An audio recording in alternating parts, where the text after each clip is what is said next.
बिस्मिल्लाहिर्रहमानिर्रहीम। नाज़रीन अस्सलाम वालेकुम, मैं हूँ इमरान वसीम।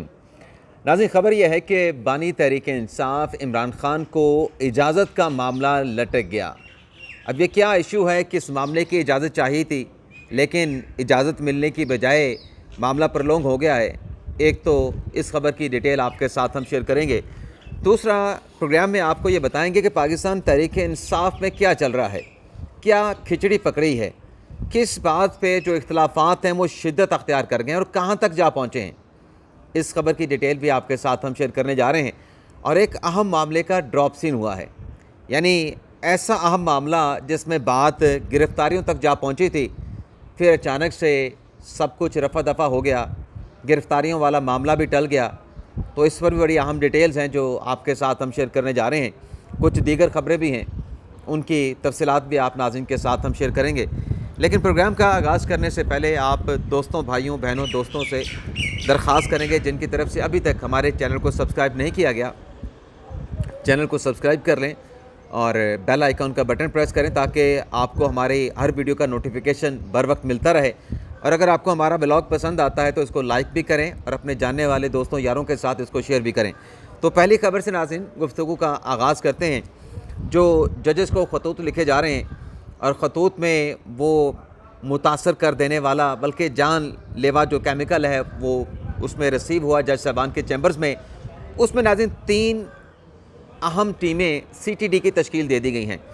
2 टीमें इस्लामाबाद की हैं जिसमें 8 अरकान शामिल हैं, DSP इसको हेड करेंगे, और एक लाहौर से स्पेशल टीम जब इस्लामाबाद आएगी जो कि 17 रुकनी है।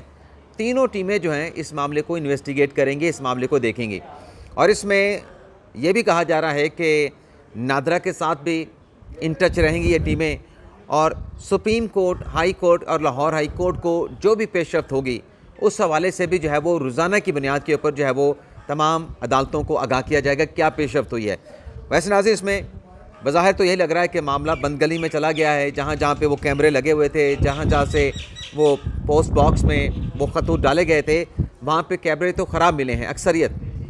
तो चंद जगह ऐसी हैं जहाँ पे फुटेजेस मिली हैं, CCTV फुटेजेस मिली हैं, उससे हो सकता है कोई क्लू मिले। बाकी तो ये कहा गया है कि मतबादल ज़राए से इस मामले की इन्वेस्टिगेशन को आगे बढ़ाया जाएगा। तो देखते हैं, इस मामले में बड़ी शिद्दत आई है, जो तहकीकात की जा रही है उसमें खासी शिद्दत देखने को मिली है। अब आ जाते हैं कि किस अहम मामले का ड्रॉप सीन हुआ है। नाज़रीन, साफ़ी समी इब्राहिम साहब जिन्होंने ECL से नाम निकालने के लिए इस्लामाबाद हाई कोर्ट से रिजू किया था, अब उस पर जस्टिस इजाज़ इसाक साहब ने ऑर्डर किया कि बुलाएं जी अपने सेक्रेटरी दाखिला को। सेक्रेटरी दाखिला नहीं आए, अदालत को बताया गया कि DG पासपोर्ट आ रहे हैं। तो जज साहब ने कहा कि DG पासपोर्ट ने क्या करना है, सेक्रेटरी दाखिला को बुलाएं, और अगर वो नहीं आते तो 2:30 बजे उनको गिरफ़्तार करके पेश करें। 50,000 के ज़र ज़मानत का ऑर्डर भी जारी कर दिया और 2:30 बजे का वक्त दिया गया था आज जुमे के दिन का। लेकिन उसके बाद नाज़रीन ये हुआ कि जो DG पासपोर्ट थे जो कि अदालत में नहीं पहुँचे थे, जब वो अदालत पहुँचते हैं जज साहब के सामने केस कॉल होता है, 2:30 बजे से पहले कॉल हो जाता है। वो DG पासपोर्ट अदालत को बताते हैं, पासपोर्ट इमिग्रेशन, कि इसमें जो समी इब्राहिम साहब का नाम है ये पटिशन हाई कोर्ट में दायर होने के बाद उनका नाम ECL से निकाल दिया गया था। यानी अदालत के हुक्म पे समी इब्राहिम का नाम ECL पे निकल चुका है। लेकिन साथ में अगली सांस में उन्होंने बताया कि अब इस्लामाबाद पुलिस की रिक्वेस्ट के ऊपर दोबारा से समी इब्राहिम का नाम जो है वो ECL में डाल दिया गया है। तो अब ये फ्रेश कॉज ऑफ एक्शन है। पहले कॉज ऑफ एक्शन पे समी इब्राहिम साहब को क्योंकि रिलीफ मिल चुका था, तो जस्टिस इजाज़ इसाक साहब ने कहा कि ये तो अब आपका नाम निकलने के बाद दोबारा फ्रेश कॉज ऑफ एक्शन पे डाल दिया गया है, तो ये पहले वाली पिटिशन तो आपकी ख़त्म हो गई, हमारे आर्डर पे कंप्लाई भी हो गया। अब दूसरे ऑर्डर पे दूसरा जो मतलब आपका नाम ECL में डाला गया, इस पर नई पिटिशन दायर करें। तो इस पर नाज़रीन कमरा अदालत में खड़े साफ़ी हमारे दोस्त ये कह रहे थे कि ये तो वैसे ही हुआ ना कि जैसे वो 9 मई के 8 मुलजमान को बरी किया था सुप्रीम कोर्ट ने, लेकिन फिर MPA के ऑर्डर के तहत उनको गिरफ़्तार कर लिया गया था। ये भी उसी तरह का हुआ है समी इब्राहिम के साथ कि नाम निकला ECL से, लेकिन फिर पुलिस की रिक्वेस्ट के ऊपर दोबारा ECL में डाल दिया गया। तो ये भी उनके साथ ऐसा हुआ है। लेकिन बहरहाल जज साहब ने वो जो गिरफ़्तारियों तक बात जा पहुँची थी कि SHO को हुक्म दूंगा कि सेक्रेटरी दाखिला को गिरफ़्तार करके लाए, तो उससे पहले ही इस दरख्वास्त को डिस्पोज ऑफ कर दिया क्योंकि जो ऑर्डर था उस पर इम्प्लीमेंटेशन हो चुकी थी। अब 9 मई के हवाले से नाज़रीन जो 5 मुलजमान को बरी किया था उसकी भी आज रावलपिंडी की अदालत में समाअत हुई है। सिमाविया ताहिर ने ये पटिशन दायर की थी और वहाँ पे जस्टिस अब्दुल अजीज़ जो कि लाहौर हाई कोर्ट के जज हैं, उनकी तरफ से इस केस के ऊपर जब समाअत का आगाज़ किया गया तो दरख्वास्त गुजार के वकील ने कहा, सिमाविया ताहिर के वकील ने कहा कि सुप्रीम कोर्ट के हुक्म पे इन लोगों की रिहाई हुई, लेकिन रिहाई के बाद इनको MPO के तहत गिरफ़्तार कर लिया गया। तो एडिशनल एडवोकेट जनरल पंजाब ने कहा कि ये जो MPO के ऑर्डर के तहत इनकी गिरफ़्तारी हुई थी वो MPO के ऑर्डर वापस ले लिए गए हैं, यानी जिस ऑर्डर के तहत रिहाई के बाद दोबारा गिरफ़्तार हुए वो अहकामात पंजाब हुकूमत ने वापस ले लिए हैं। तो फिर जो दरख्वास्त गुजार थी सिमाविया ताहिर, उन्होंने कहा कि अगर MPO के ऑर्डर वापस हो चुके हैं तो हमारी दरख्वास्त भी हमें वापस कर दें, हमें तो फिर रिलीफ तो मिल चुका है ऑलरेडी अदालत के ऑर्डर करने से पहले ही, तो फिर वापस लेने की बुनियाद पर यह दरख्वास्त जो है वो खारिज कर दी गई। इसके अलावा नाज़रीन, अब इमरान खान साहब का कौन सा मामला है इजाज़त का कि वो प्रोलॉन्ग हो गया है, उस पर आने से पहले एक मुख्तसर सी 3 सत्रों की खबर है। NA 128 जहाँ पे सलमान अकरम साहब हार गए और इस्तेहकाम पाकिस्तान पार्टी के रहनुमा ओन चोई साहब जो कि पहले तहरीक इंसाफ में हुआ करते थे, ओन चोई साहब जीत गए। अच्छा, इस पर यह मामला इलेक्शन कमीशन तक पहुँचा। इलेक्शन कमीशन ने सलमान अकरम की पटिशन को रद्द कर दिया और कहा कि हमने नोटिफिकेशन कर दिया है, अब जितनी आप डेप्थ में जाना चाहते हैं कि फॉर्म 45, 47 वोटिंग कैसे हुई, ये सारी चीज़ें ये ट्रिब्यूनल में देखने की है, तो आप ऐसा करें ट्रिब्यूनल में चले जाएं। तो सलमान अकरम साहब की पटिशन को खारिज कर दिया गया था। इसके बाद ये हुआ कि NA 128 के इस मामले के हवाले से सलमान राजा साहब ने लाहौर हाई कोर्ट में पटिशन दायर कर दी। लाहौर हाई कोर्ट में आज जस्टिस बाकर नजवी साहब ने इस केस की समाअत की। उन्होंने पहला सवाल यही पूछा कि सलमान राजा साहब ये बताएं कि वो ट्रिब्यूनल में क्यों नहीं गए, उनके पास तो मुतलका फोरम इलेक्शन ट्रिब्यूनल का मौजूद है, वो ट्रिब्यूनल में क्यों नहीं गए। तो अदालत का बताया गया कि ये केस ट्रिब्यूनल का नहीं, ये हाई कोर्ट में काबिल समाअत है हमारी पटिशन। तो जज साहब के साथ ये जब आर्गू हुए तो जज साहब ने इसमें जो मुतलका फ्रीकैन हैं, ओन चौधरी हैं और इलेक्शन कमीशन है, उनको 2 मई का नोटिस जारी कर दिया। 2 मई तक यानी इस केस की समाअत को मुलतवी करके इलेक्शन कमीशन और ओन चौधरी से जवाब तलब कर लिया है। अब वहाँ पर भी इन दोनों फ्रीकैन की तरफ से पहले काबिल समाअत होने के ऊपर जो है वो जवाब आएगा। तो देखते हैं 2 मई को क्या होता है। अब आ जाते हैं कि इमरान खान साहब को किस किस्म की इजाज़त मिलने का मामला प्रोलॉन्ग हो गया। खान साहब जेल में हैं मल्टीपल केसेस में, कुछ केसेस में ज़मानतें हो चुकी हैं, कुछ केसेस में उनके जो सज़ाएँ हैं वो सस्पेंड हो चुकी हैं, लेकिन अभी भी 1-2 केसेस ऐसे हैं जिसमें खान साहब की सज़ा सस्पेंड नहीं हुई। तो मामला ये है कि जेल हुकाम को एतराज़ इस बात का है कि जो खान साहब के साथ मुलाकाती आते हैं मुलाकात करने के लिए मंगल के रोज़ या जुमेरात के रोज़, तो उसमें जेल रूल जो सेक्शन 265 है वो ये कहता है कि मुलाकाती जो है वो आके प्राइवेट मामलात पे गुफ्तगू करेगा, सियासी मामलात पे किसी कैदी को या कैदी के साथ आने वाले मुलाकाती को गपशप करने की, बातचीत करने की इजाज़त नहीं है। ये जेल हुकाम का कहना है कि सेक्शन 245 जो है ये इस बात को की ममानत है इसमें। अब इसके ऊपर शेर अफजल मरवत साहब ने पटिशन दायर की इस्लामाबाद हाई कोर्ट में। आज जस्टिस सरदार इसाक साहब ने भी इसी केस की समाअत की। समी इब्राहिम के केस की भी जस्टिस इजाज़ इसाक साहब ने समाअत की। तो इसमें ज़ैनब जंजुआ साहबा पेश हुई शेर अफजल मरवत की तरफ से। जज साहब ने एक सवाल रखा कि सवाल ये है कि जेल के बाहर अगर सियासी सरगर्मियों, सियासी गुफ्तगू की इजाज़त है तो जेल में कदगन क्यों है, इस सवाल का आप जवाब दें।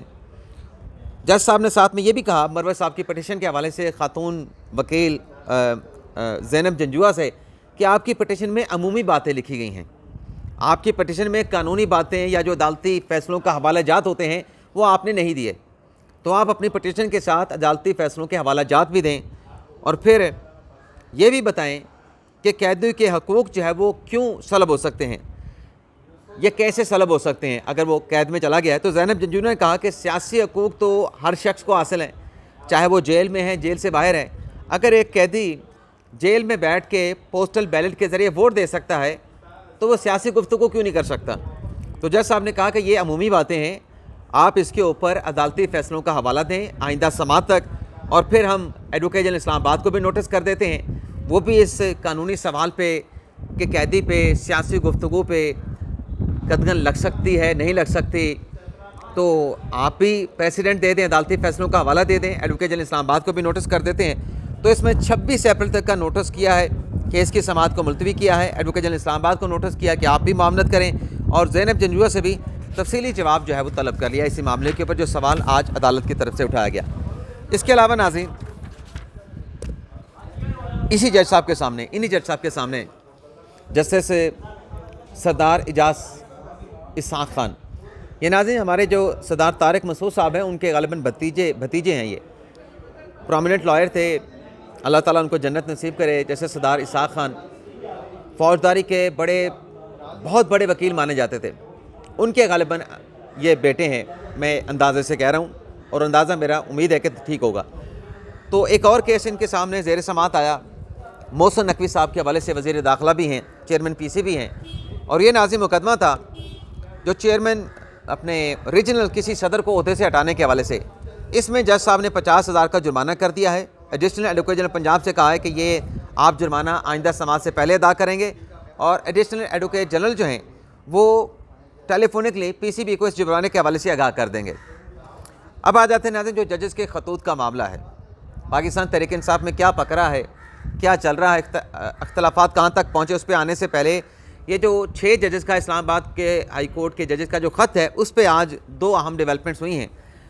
वो नाज़रीन ये है कि जो साबिक सदर हैं सुप्रीम कोर्ट बार के आबिद ज़ुबैरी साहब, और जो इश्तियाक खान साहब हैं, ग़ालिबन लाहौर हाई कोर्ट बार के सदर हैं या साबिक सदर हैं इश्तियाक खान साहब, मुनीर अहमद काकड़ साहब हैं, सुप्रीम कोर्ट के वकील हैं, शफ़कत महमूद साहब हैं, Lahore high court bar association के साबिक सदर हैं, शहाब सरकी साहब हैं, साबिक सदर हैं मेरे ख्याल में Sindh high court bar association के, और ताहिर फराज अब्बासी साहब हैं।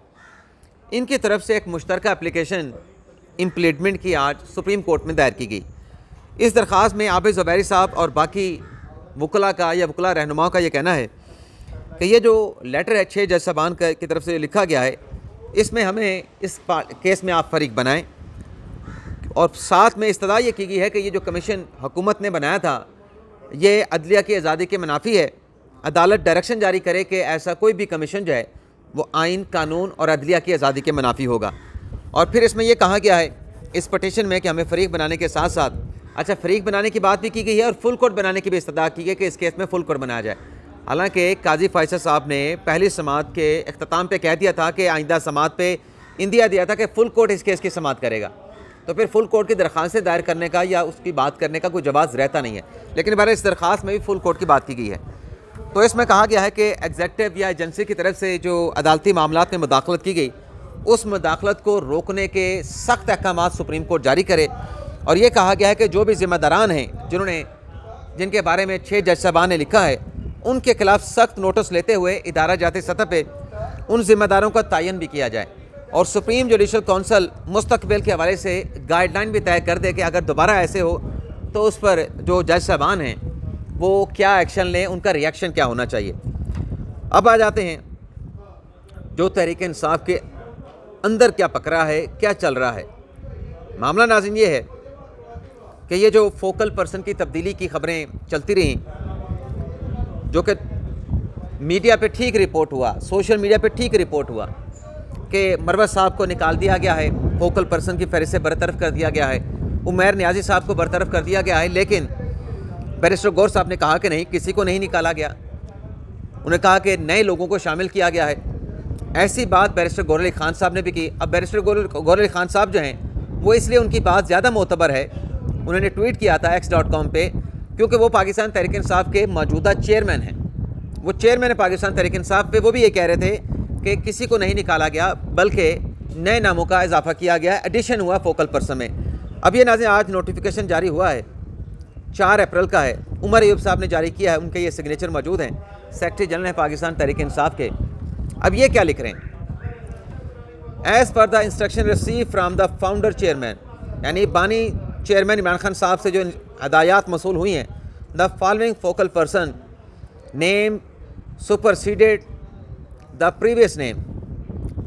अब सुपरसीड ये होता है कि पिछले वाले फारिग और नए वाले आ गए। इसमें बैरिस्टर गौर अली खान साहब का नाम है, उमर अयूब का है, इसमें शिबली फराज साहब का नाम है, इसमें इंतज़ार पंजोता साहब का नाम है, इसमें बैरिस्टर अली ज़फ़र साहब का नाम है, और फिर उमर अयूब साहब लिखते हैं कि the above name focal person shall arrange visitation to the founder chairman PTI Imran Khan. उन्होंने कहा कि ये सारे ज़िम्मेदार होंगे इमरान खान साहब की मुलाकातों के मामलात के हवाले से। तो फिर बैरिस्टर गौर साहब क्यों लोगों को मिसलीड करते रहे? जब एक खबर चल रही है, दुरुस्त चल रही है, तो फिर आप फेक न्यूज़ या फेक किस्म का बयान क्यों दे रहे हैं, गलत तासर क्यों दे रहे हैं कि क्यों नहीं निकाला गया, उनको भी निकाल दिया गया है, नए लोगों को डाल दिया गया उनकी जगहों पे, तो मान लें क्यों गलत तासुर दे रहे हैं। इसकी नाज़रीन पूरी एक वजह है। वजह यह है कि तहरीक इंसाफ में बहुत सारी चीज़ें हैं, बहुत सारे सवालात हैं। उमैर नियाज़ी, शेर मरवज़ को क्यों निकाला गया है, वो एक ट्वीट भी कल हुआ था कि इमरान खान साहब ने बहुत सारे लोगों को से एक पार्टी का कब्ज़ा छुड़ाने का फ़ैसला कर लिया है और अब बहुत कुछ होगा, बहुत सारों को निकाला जाएगा। तो इस पर मैं नेक्स्ट व्लॉग में बड़ी डिटेल के साथ आपके साथ इंटरनल जो मामलात हैं, अंदरूनी जो कहानी है, वो मज़ीद कुछ अहम डिटेल्स आपके साथ शेयर करने जा रहा हूँ। किन को पार्टी से साइड लाइन पर किया जाएगा, किस वजह से किया जाएगा और किन को अब आगे लाया जाएगा। इजाज़त चाहते हैं नाज़रीन, अल्लाह हाफ़िज़।